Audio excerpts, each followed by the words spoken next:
Onde você mora? Qual a sua casa? De onde você vem?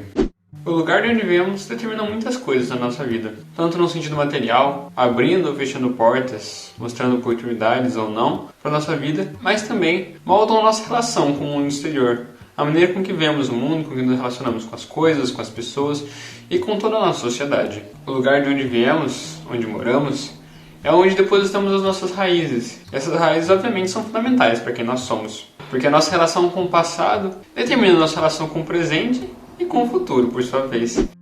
Mas essas raízes, por vezes, não estão muito bem situadas. Elas podem se situar em dois extremos. Por vezes, as raízes estão profundas demais, ou seja, a nossa relação com o lugar de onde viemos é tão profunda, mas tão profunda, que fecha a nossa visão para outras perspectivas, para outras visões de mundo. E nós passamos a entender o nosso lugar como o lugar certo, como o lugar ideal, como o único lugar possível, enquanto todas as outras perspectivas, todas as outras visões de mundo, todas as outras origens são erradas. Nesses casos, nós passamos a nos entender, a nos definir, não exatamente pelo que somos ou pelo que fazemos, mas pelo que possuímos, pelo que herdamos, ou por uma ancestralidade que já talvez nem condiza mais tanto com o mundo contemporâneo.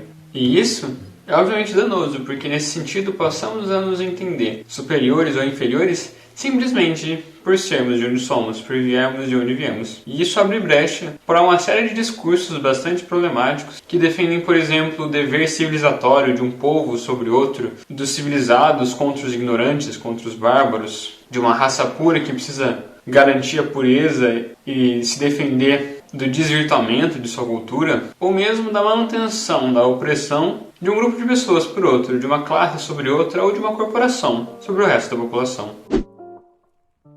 Por outro lado, nós temos outro extremo, que é quando as raízes são curtas demais, não estão fixas no solo. Nesses casos, quando uma planta não tem espaço suficiente para crescer suas raízes, elas ficam tão superficiais, ela perde sua estrutura, ela não consegue se manter de pé, porque é somente com raízes bem estabelecidas que se pode crescer para cima. Um exemplo mais claro disso são as populações escravizadas da África que foram trazidas para o Brasil durante o período escravocrata. Aquelas pessoas foram espoliadas, arrancadas de suas terras, de suas origens, de suas raízes, trazidas para um mundo completamente diferente e negadas seu próprio direito de serem seres humanos. Sua ancestralidade, suas raízes, seus sobrenomes, sua tradição, sua cultura, sua religião foram todos apagados, podados, como se fossem aos poucos cortando as raízes de uma população. E isso é trágico porque na medida que uma população, que um grupo de pessoas ou mesmo um indivíduo não sabe de onde vem, ele torna-se suscetível a toda uma série de abusos e de violências, e suscetível também a aceitar os discursos previamente ditos que legitimam e justificam a opressão de um grupo por outro. Sem raízes, uma planta não pode crescer saudável e forte. Sem sabermos aquela ancestralidade que carregamos dentro de nós muitas vezes nos vemos perdidos,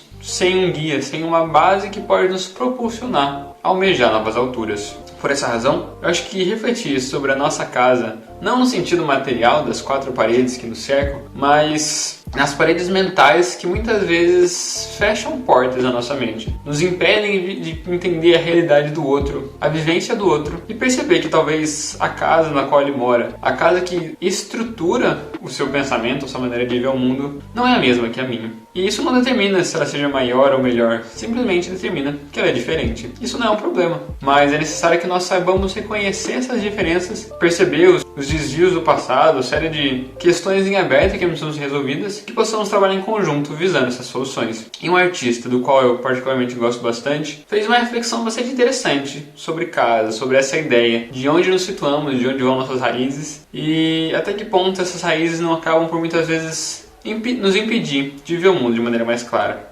E esse é o Emicida, na sua música Casa, no álbum sobre crianças, quadris, pesadelos e lições de casa, quando ele diz que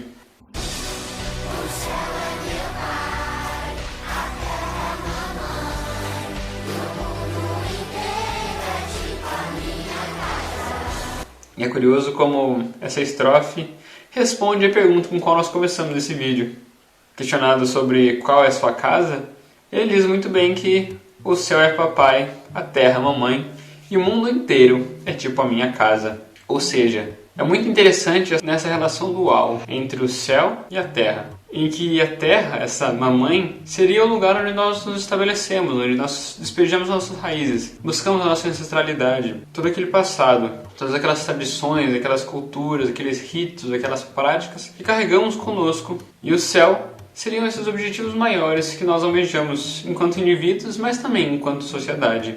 Essa minha casa, que é o mundo inteiro, e esse mundo inteiro que é a minha casa, seria um chamamento, uma iniciativa para que nós possamos superar as barreiras mentais que muitas vezes cerceiam nossa capacidade de se colocar no lugar do outro, esse nosso exercício empático. Quando nós dizemos que aqui é Alphaville ou qualquer coisa nesse sentido, tentando nos isolar, nos fechar no nosso ciclo, na nossa casa, como se fosse uma fortaleza e deixando o mundo exterior à mercê.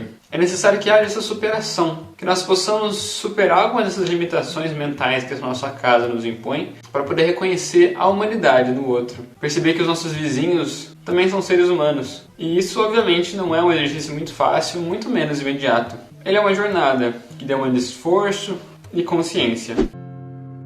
Até a próxima. Tchau.